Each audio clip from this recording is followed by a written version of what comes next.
উদ্যান সংঘ আমি ত্ৰিবেণী উচ্চ মাধ্যমিক বিদ্যালয়ৰ 6ষ্ঠ শ্ৰেণীৰ ছাত্ৰ-ছাত্ৰী।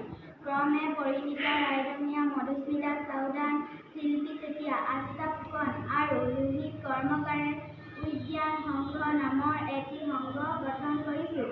এই সংঘৰ জৰিয়তে আমি বিদ্যালয়ত বিভিন্ন প্ৰজাতিৰ ফল ফুলৰ গছ ৰোপণৰ লগতে জৈৱিকভাৱে এখন কিটচেন গাৰ্ডেন তৈয়াৰ কৰিবলৈ আঁচনি গ্ৰহণ কৰিছোঁ। আৱশ্যকীয় সামগ্ৰী: 1 নম্বৰ বেৰা, জৈৱিক সাৰ, 2 নম্বৰ খেতিৰ সঁজুলি, 3 নম্বৰ বিভিন্ন প্ৰজাতিৰ ফুল, ফল, শাক-পাচলিৰ বীজ আৰু পুলি। ফলাফল: এই কৰ্মৰ জৰিয়তে আমি ছাত্ৰ-ছাত্ৰীসকলে নিজে উৎপাদিত ফল-মূল, শাক-পাচলিৰ সোৱাদ লোৱাৰ লগতে জৈৱিকভাৱে উদ্যান শস্য খেতিৰ প্ৰতি আগ্ৰহী হ'ম বুলি আশা কৰিছোঁ।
উদ্যান সংঘ আমি ত্ৰিবেণী উচ্চ মাধ্যমিক বিদ্যালয়ৰ 6ষ্ঠ শ্ৰেণীৰ ছাত্ৰ-ছাত্ৰী।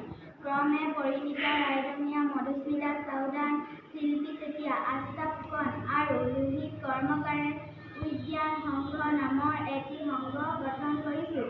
এই সংঘৰ জৰিয়তে আমি বিদ্যালয়ত বিভিন্ন প্ৰজাতিৰ ফল ফুলৰ গছ ৰোপণৰ লগতে জৈৱিকভাৱে এখন কিটচেন গাৰ্ডেন তৈয়াৰ কৰিবলৈ আঁচনি গ্ৰহণ কৰিছোঁ। আৱশ্যকীয় সামগ্ৰী: 1 নম্বৰ বেৰা, জৈৱিক সাৰ, 2 নম্বৰ খেতিৰ সঁজুলি, 3 নম্বৰ বিভিন্ন প্ৰজাতিৰ ফুল, ফল, শাক-পাচলিৰ বীজ আৰু পুলি।